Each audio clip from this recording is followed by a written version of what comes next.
So this first one comes from the Creepy Facts Reviews Facebook page. And it was titled Luke's brother-in-law caught this one when he was trying to take pictures of a leak that was outside the house. He was the only one in the house at the time. The lady in the picture was noticed after the picture was taken. So as you can see, there's definitely something there. So he's posted some pictures. So as you can see, it's a picture with a bike in front against the house. And there's definitely what appears to be a lady in the window, and that's even farther away, given where the person taking the picture is standing.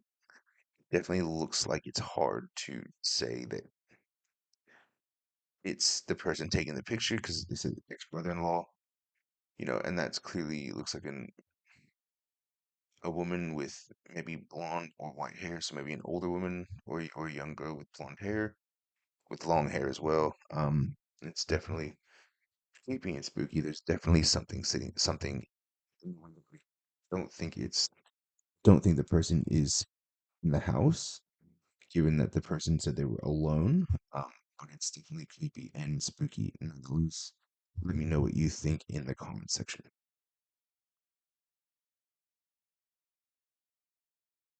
This next one comes from the creepy Wikipedia subreddit.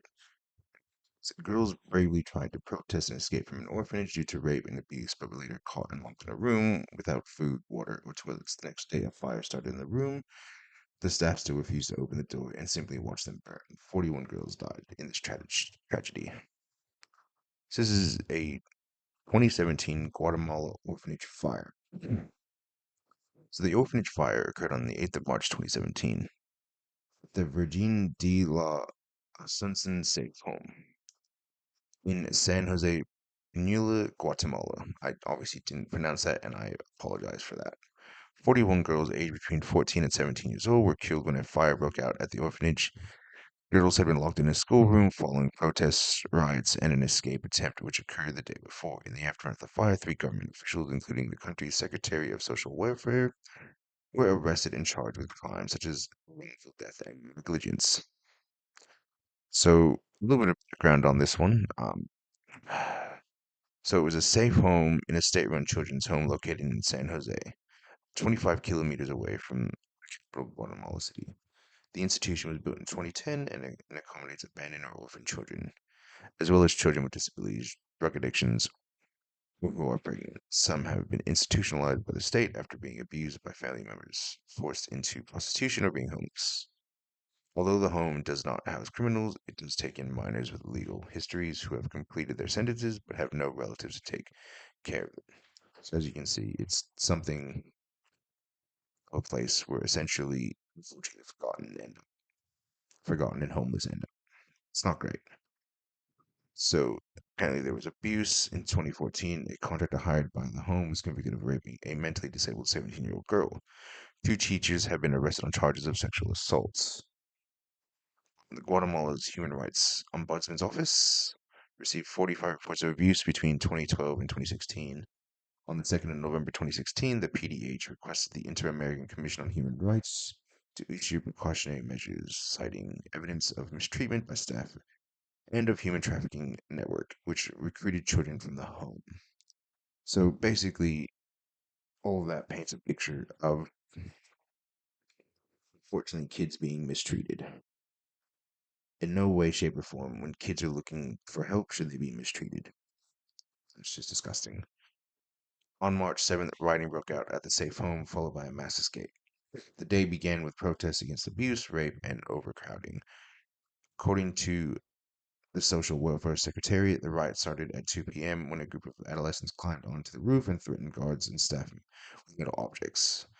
During the confusion, about 85 residents escaped and fled into the surrounding woods. Most were captured by police and returned to the home. You would figure if something like this has occurred, police would be asking a lot more questions, but clearly they weren't. At around 10 p.m., an officer of Guatemala's National Civil Police called President Jimmy Morales to inform him of the situation. Upon returning to the home, the adolescents were not immediately allowed to enter the building. President Morales had directed the staff to keep the escapees separate because they had broken the law and represented a risk to the other residents. How you could call that breaking a law, I have no idea, considering they were doing what they were doing for their own safety. So on March 8th, 51 girls were confined to a schoolroom. They were provided with mattresses but not blankets. The National Police guarded the room over the night. In the morning, the girls were not allowed to leave to use the bathroom. Around 9 a.m., a fire broke out in the schoolroom. The cause of the fire is undetermined, but witnesses claim the fire was set by adolescents in an act of protest.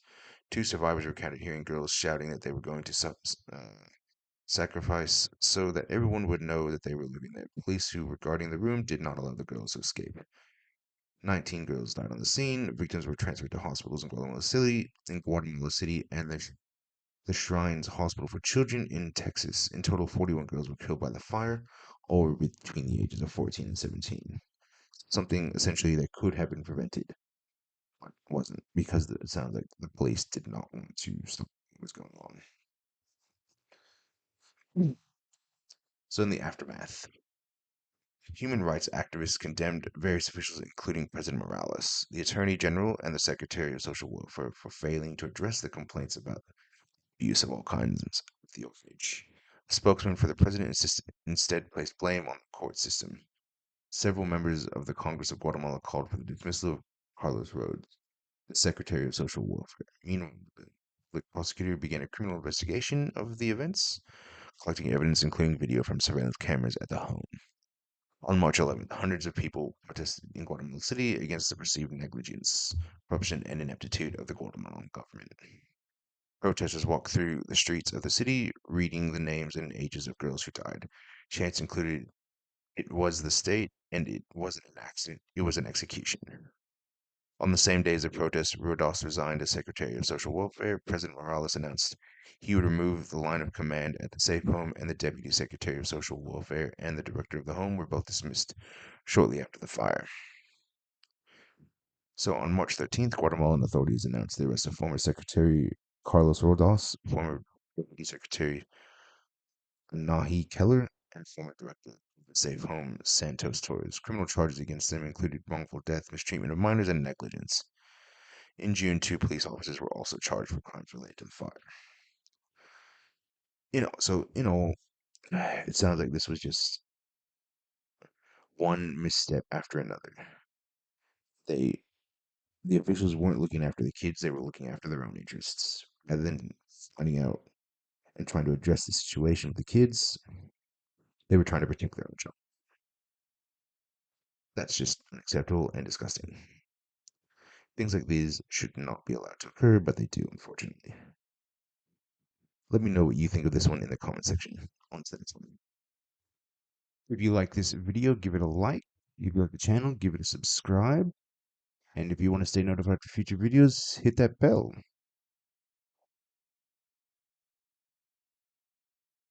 So in this next one, posted to the Strange Earth subreddit by Mr. Dylan369, he titles it, "Was That the Grim Reaper?"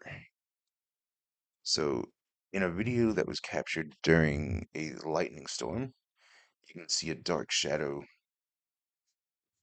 walk, some claim that he's saying, was that potentially the Grim Reaper? And while I don't think it was the Grim Reaper, it's definitely pretty creepy and spooky at the same time, given circumstances of what is going on while the OP is filming this. It's definitely creepy and spooky, and there's definitely a shadow there of some sort. You know, um, Someone actually did a frame by frame of it. We can have a look. So here, you can definitely see in this particular one, it is creepy and it is spooky. You got this, the shadow. You know, here's a good one of it. Here's, what appears to be holding something maybe, but again, Grim Reaper, I think that's a stretch. Definitely shadow, yeah, definitely cool, definitely creepy. Let me know what you think down in the comment section.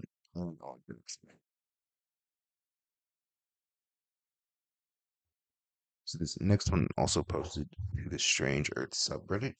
It's titled "A Rarely Seen Geoglyph That's in the Same Area as the Nazca Lines. What does it look like to you?" just play this video.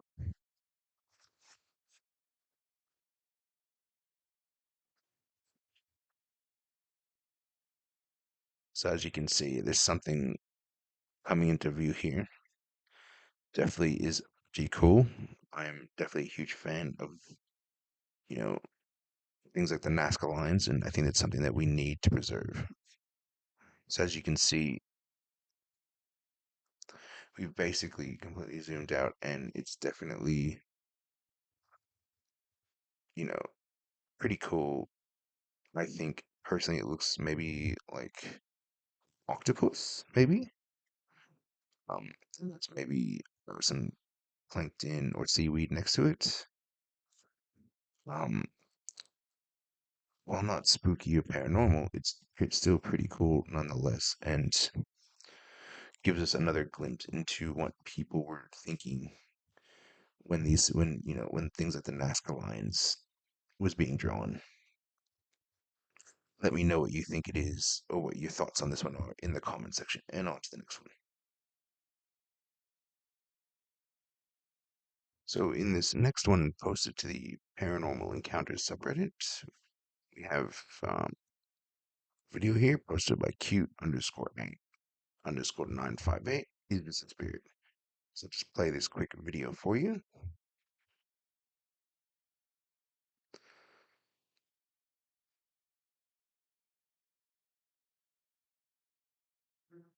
So as you can see the video, the chandelier is shaking. While we can't really say if it's wind or vibrations from the roof or whatever. Definitely is pretty creepy and pretty spooky nonetheless, given that it is moving unexplainedly, paranormal, you should say. Maybe it's just vibrations. Aside from that, or potentially airflow, as one of the commenters in the comment section of this post stated, I would tend to think maybe it is something supernatural. But let me know what you think in the comment section.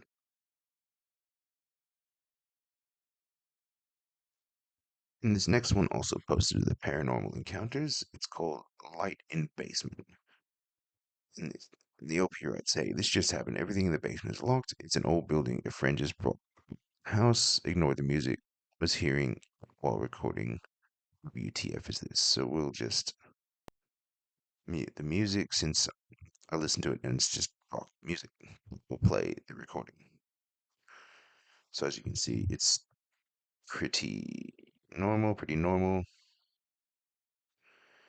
And then we have what appears to be a light. Essentially turn the corner. Well, it's pretty spooky and pretty weird, especially if the OP says nobody was there. So we'll just have a quick another look at it again. Oops. Here we go. Yep, there we go. So as you can see, it's basically almost like it's heading for the door and a right turn.